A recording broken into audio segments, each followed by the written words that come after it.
welcome to Spanish Answers episode 17, where today it's all about baby.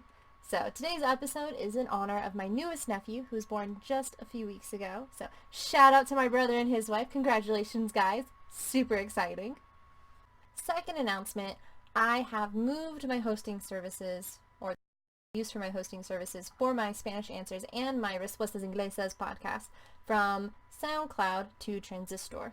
So don't get me wrong, love SoundCloud, but Transistor won't charge me extra for having two accounts or two programs, two podcasts on one account, whereas SoundCloud does. That's really the only reason. But I am trying to move everything over. If you still experience issues with the podcast, I am so sorry. Please let me know if there's anything I can do to help troubleshoot how to fix that. Or you can try and find the podcast again on Transistor, on Apple, iTunes, on Google Play, and something I'm very excited about, on Spotify, which my podcasts are now on, so hooray! Okay, let's go ahead and get started with today's episode. Okay, so let's start with some basic words. First, of course, is baby. So it's el or la, baby, based on the gender of the baby. Then you have mama, which is, of course, mama. Or you can also say mami or mamita. For dada, you can say el papá o papi o papito.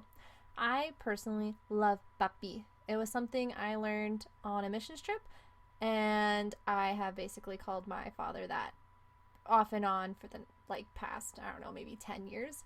I love papi. Then, for a newborn, you can call them a recién nacido, or if it's a girl, recién nacida. And then, of course, labor, or el trabajo de parto. Or, a more poetic way of saying it is dar la luz, to give light. I actually really like that phrase. And where do you go to give birth? Well, obviously you're at the hospital, el hospital. And what do you do when you need to feed your baby? Well, they drink breast milk. So, la leche materna. And while you're doing that, it's called nursing, right? So to nurse a baby, it's lactar, which is a bit formal. And then you have mamar and amamantar. Now, the difference between these two is that mamar is what the baby does. El niño mama cada mañana. The child nurses every morning. La chiquita lacto 15 minutos. The little girl nurses 15 minutes. And amamantar is what the mother does. La mamá amamanta a su bebé, which is really cool. One thing you should be aware of course, with mamar is that it can have vulgar connotations, such as certain phrases in Mexico, so when you are using it, just be careful of when and how you use it. After you nurse a baby, you have to burp it. So to burp a baby, hacer eructar. Hacer eructar. Once the baby is a little bit more grown up, you can give it baby food. So, la comida de bebé. Baby food, la comida de bebé. And of course, feeding a baby also leads to having to change its diaper. So a diaper is called el pañal. El pañal. And a cloth diaper is un pañal reutilizable. Un pañal reutilizable. And you put your diapers in a diaper bag and carry it around. So that's la bolsa de los pañales or pañalera. Bolsa de los pañales o pañalera. And bolsa de los pañales comes from Spain. Pañalera is used in Peru, Venezuela, Colombia, and Mexico. I think both are used in Chile, and bolso del bebé is used in Argentina. So wide variety. And then, of course, to change a diaper is cambiar un pañal. Cambiar un pañal. You only change dirty ones, right? So dirty diaper is un pañal sucio. Un pañal sucio. Or if the diaper is wet, you can also say un pañal mojado. If it's a clean diaper, it's un pañal limpio. Un pañal limpio. Now, you've got to cry, llorar, and then swaddle. You swaddle a baby when it's crying to help comfort it, and that's fajar. And fajar is the same, or lo mismo, as envolver con faja. So basically, if you don't know what swaddling is, it's where you wrap a baby with a blanket and the baby looks like a little burrito, and it is adorable. but supposedly it helps the baby feel more like it's in the womb. This is what I have heard, at least.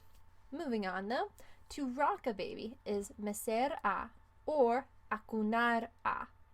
So they both mean to rock, but from the online forum conversations that I was reading and looking at, it seems to me that mecer is more for rocking the cradle or rocking something that the baby's in, whereas acunar is more like you rock the baby in your arms. Now, I think they can be used interchangeably in either scenario, but they're used more commonly in those ways. Again, just based on forum conversations.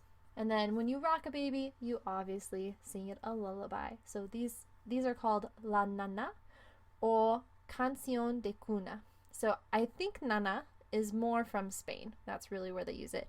In Latin America, nana is not the same as a lullaby. So you would want to say canción de cuna.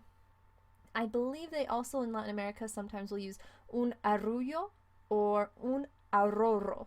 Okay, let's talk a little bit of baby talk, because everyone sees an adorable baby and they just have to change how they say things just a little to match the cutesiness of the child.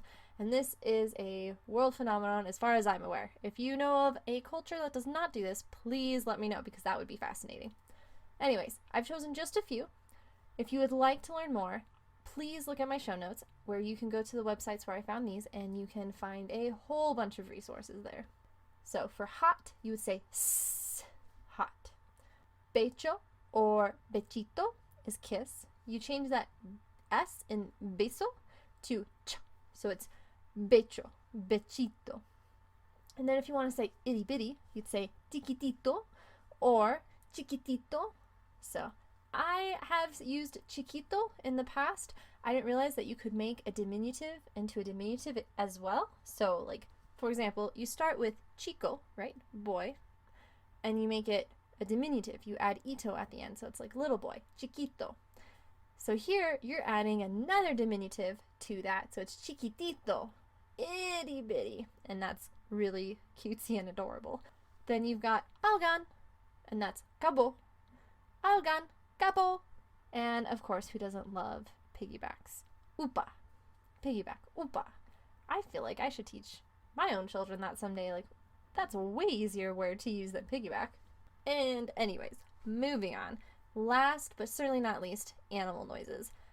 I don't know about you, but when I first learned that animals made different noises in different languages, I was shocked. Mind blown. Alright, obviously the sound that an animal makes doesn't change from culture to culture, but how we write that sound and how we interpret that sound and pronounce it ourselves, that does change. So for example, dog or perro says guau, guau, guau, guau. A cat or a gato says meow, meow, meow. So for those of you listening to this via podcast, guau is G-U-A-U, guau, and meow is pretty close. I mean, it sounds the exact same as it does in English, just different spellings to match different phonetic systems. So meow is M-I-A-U, M-I-A-U. Now, a rooster or gallo is kikiriki. I love this one, kikiriki. And that's K-I-K-I-R-I-K-I with an accent mark. Lots of K's, lots of I's. Now, a cow or vaca says moo, and it's real simple, it's just M-U. And a wolf or a lobo says ow, and that's A, and then 3 U's, and each U gets its own accent mark, which I've never seen elsewhere, so that's really cool. Okay, well, that is all for today. So if you have any questions or comments about today's episode or topics that you would like me to discuss, please send them to me at contact@languageanswers.com. That's contact@languageanswers.com. And if you liked this episode, please hit like or leave me a positive review on Google Play, iTunes, wherever you're listening to this podcast. And if you never want to miss another episode again, please hit subscribe. This episode was produced by Language Answers Ltd, and you can find that website at www.languageanswers.com. I am a translator from Spanish into English, a podcaster, and an English editor. Thank you so much for listening, and I hope that this episode is something you can use with a little person in your life as well. All right, I will see you in 2 weeks. I hope you have a fantastic 2 weeks, and we will talk then. Hasta luego!